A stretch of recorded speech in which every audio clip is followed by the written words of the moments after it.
Welcome back and happy April 6, 2021. As I think some of these Georgia boycotting companies like Delta, organizations like MLB may be showing a little remorse or having second thoughts about what they did to and in Georgia. It remains to be seen whether those thinks and mays will be realized. At a minimum, I'm guessing within these C-suites they are thinking, or there is some thinking, that we could have done things a little better, a little more smartly. As Byron York notes, on Sunday the headline of the Politico Playbook newsletter was "The Dangers of Voting Rights Hyperbole." It pointed to an article by Nate Cohen in the New York Times, the same newspaper that it has done so much to stir up the Georgia hysteria, arguing, quote, that the law's voting provisions are unlikely to significantly affect turnout or Democratic chances. It could plausibly even increase turnout. In the final account, it will probably be hard to say whether it had any effect on turnout at all. Close quote. The short version of the argument is that laws affecting the convenience of voting don't really change turnout that much. Events and candidates change turnout. In the last two elections, Donald Trump changed turnout. In 2008, 2012, Barack Obama changed turnout.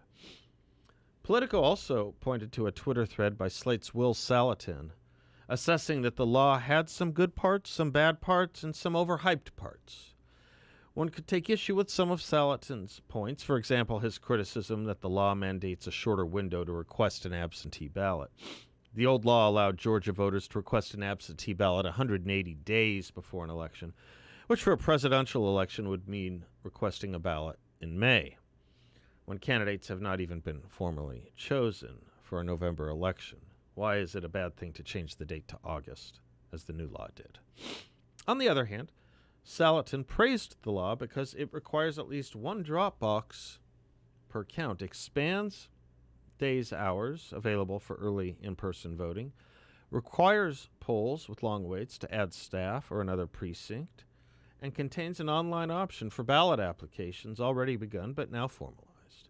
The point is that Salatin actually evaluated what was in the bill without the emotionalism that has marked so much of the so-called debate over it.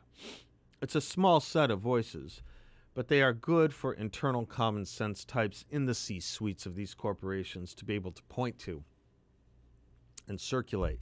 Depending on how good the communications are out of Georgia and how good our movement is, from talk radio to Fox, I think Delta may soon be crying uncle. Delta cannot tell us why Georgia is out for them or in their corporate crosshairs, but they fly happily to China, Kuwait, and Cuba, where they stay silent about those countries' election laws and simply tout and promote their flights there. Where they are not asked about their election reform laws in those countries, Kuwait, Cuba, China, why are they not asked about their election reform laws in those countries? You know why they are not asked about election laws in those countries. There are no elections in those countries. Perhaps something a little worse than how the Georgia legislature wrote their law. No campaigns or campaign committees can hand you water, though others can, and you can bring your own, versus no people can vote. Maybe the entire corporate system in America needs lessons, not so much on what whiteness means, and more on what our country means, and the principles of such things as one man, one vote. The most important words being, of course, one and vote. Delta evidently loves all its destinations, even the ones that don't believe in men or vote. So companies like Delta and Coca-Cola will either fix their ways or go the way of CNN and MSNBC, becoming political loss leaders for the rest of their corporate structures. But here's a question. If there is a limiting principle for these companies in what they will and will not condemn, where they will and will not serve, the limiting principle clearly has to do with something about minority rights, doesn't it? Great. Now try China. Now try Cuba. In other words, the argument that they have to, like all businesses in China, They have to engage in the market share there. They can't consign it away. They can't give up the purchasing power or the consumer power in those countries because it's too valuable. Why is that only a principle of theirs in tyrannies and with slavery? In other words, why is that not a principle about the good old USA? Is our market share not worth whatever stupid and petty, much pettier, political differences you have with the United States? Is it harder to swallow what's going on in Georgia than what's going on in Xinjiang or Cuba?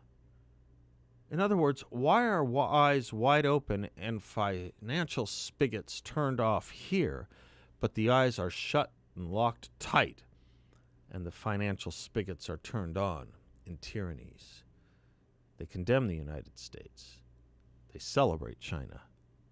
How is that a moral principle if the issue is minority rights or human rights or civil rights? So to walk back to the sprout of my point, these companies will either become American companies once again and course correct for slamming their fist or boot in the face of their own countrymen, or they will go the route of CNN and MSNBC and not care about American market share anymore. Woke ideology being so much more important than investor relations or corporate returns. It's a little easier for a media company to do this.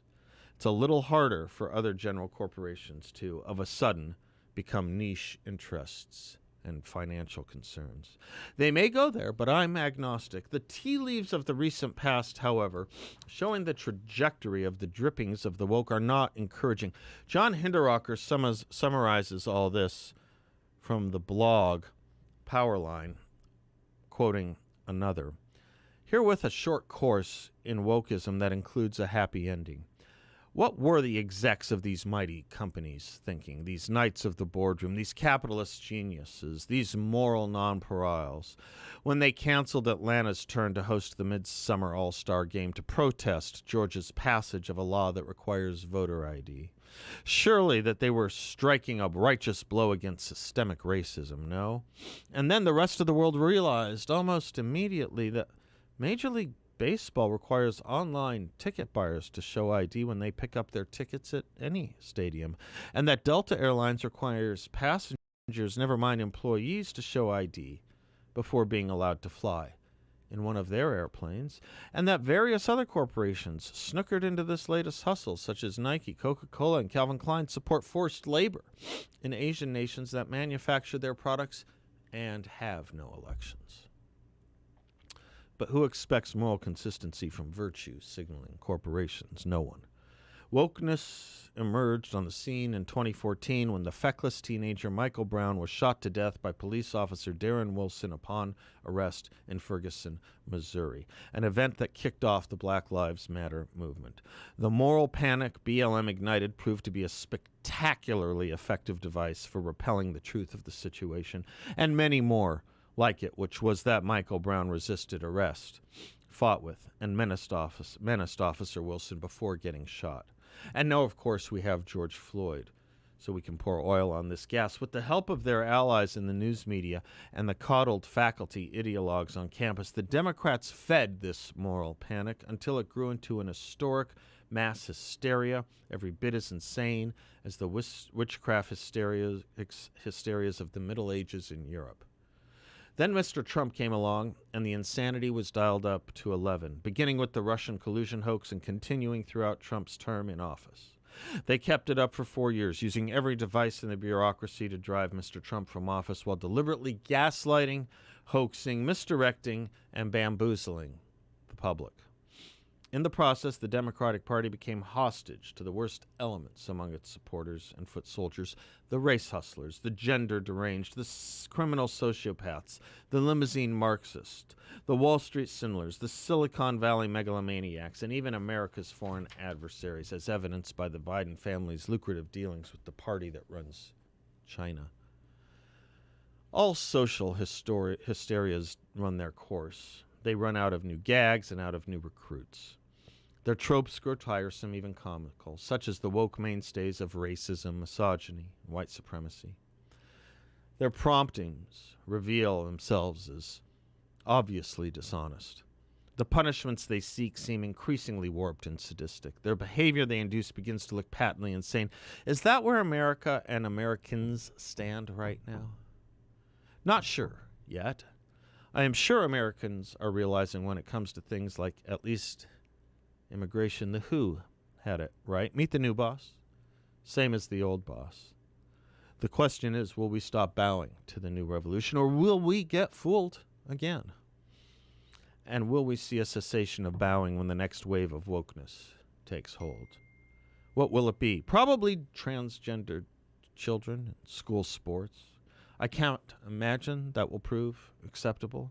I do imagine that people thought they had just had to go along with it to stay in step. But the steps, they may be realizing, are leading to a dungeon. And there be dragons.